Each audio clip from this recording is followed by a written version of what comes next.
This is WYMT Mountain Sports, your home for the Kentucky Wildcats and local high school sports.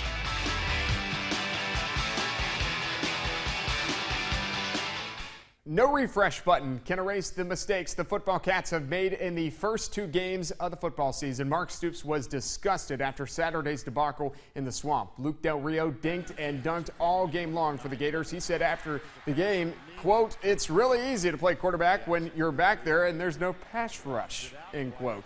But the defense was not the only problem. QB1 for Kentucky, Mr. Drew Barker, he completed just 2 passes. Now Stoops and his team had to face the criticism, and Stoops was asked today if he could not wait to get away from the media. You said that. No, it's not. It's never fun for coaches that way. But, the thing about it is, no matter what, no matter where you're at, it's always the same.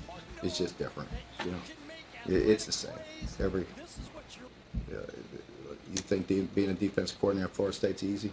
You've got some different cats here and there, but it's not easy.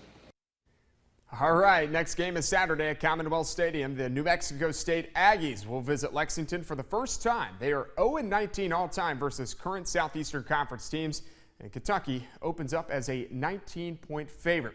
Time for another episode of Chalk Talk. Carly Bell is back at it again with Freddie Maggard to talk the faults in UK's lines on both sides of the football and what the Cats need to do to move forward from the loss to Florida.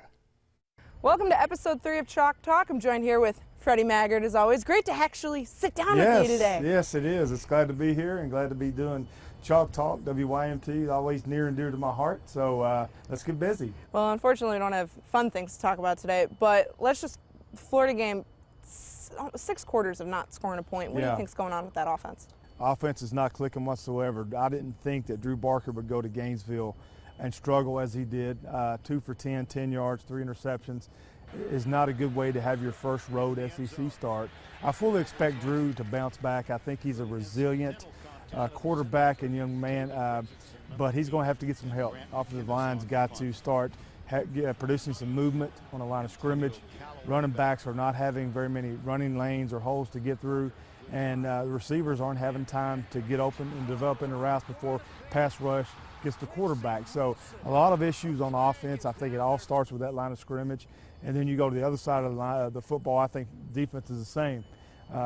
With the numbers, statistics, you just analyze the Kentucky-Florida game, and you see a team that was absolutely dominated on the line of scrimmage on both sides. And until that improves, then nothing else can improve. So somehow, some way, Mark Stoops and his staff have to fix the offensive and defensive line before you can move on to say we're going to get better in other aspects. It has to get better up front. Now let's look forward to New Mexico State. That quarterback can run, can pass, probably tackle, do practically everything. Yes. How do they play defensively? How do you think they're going to be able to shut them down? Well, Kentucky just has to play fundamental. Mark Stoops talked about winning one-on-one battles, being fundamental better. I think that's what Kentucky has to do, is just focus on themselves and individually improve fundamentally. Therefore, when they're in plays, they're in position to make tackles, they get the ball carrier to the ground.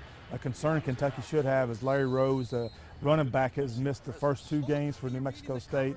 He rushed for 1,600 yards last year. If he returns, the game takes a different side to it because he is an excellent running back. But right now, New Mexico State beat New Mexico a week ago.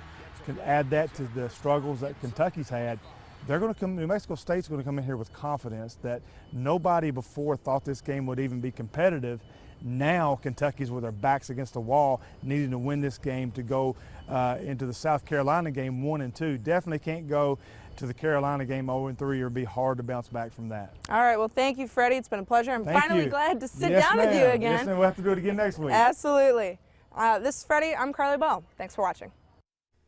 Good stuff there from Carly and Freddie. Always a good segment right here on WYMT of Chalk Talk. Well, 2 of the most dominant football programs in Pike County will take the field Friday night for the Appalachian Wireless Game of the Week. Philip Haywood's #1 ranked Belfry Pirates, they're rolling. They'll go to Pikeville to take on Chris McNamee's 9th ranked Panthers. Now for Blake Charles, the linebacker for Pikeville, the Belfry game has always been one to look forward to because of Belfry's supremacy in the mountains.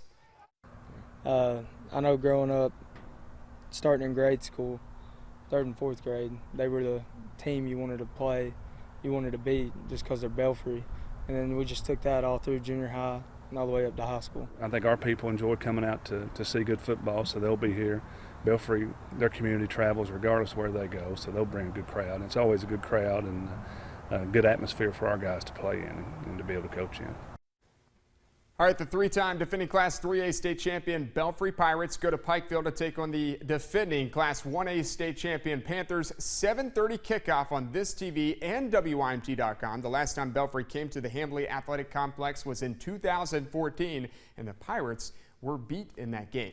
Well, no worries, Belfry, because you're still number 1 in this week's Atlas Lloyd College Mountain Top 10. There are 0 changes. Take a look at this. Yes, the Belfry Pirates are the unanimous number 1 team in the Mountains once again. And the top 3 teams are actually all undefeated. Corbin at 2, Johnson Central at 3, and then 2 Somerset schools, Southwestern and Pulaski County, round out the top 5. Rockcastle County actually goes to Pulaski this week, and the Rockets are 3-0 and are at number 6 in the Mountain Top 10. Knox Central, Paintsville, Pikeville, and Leslie County finish it out. That's sports, and we'll be back.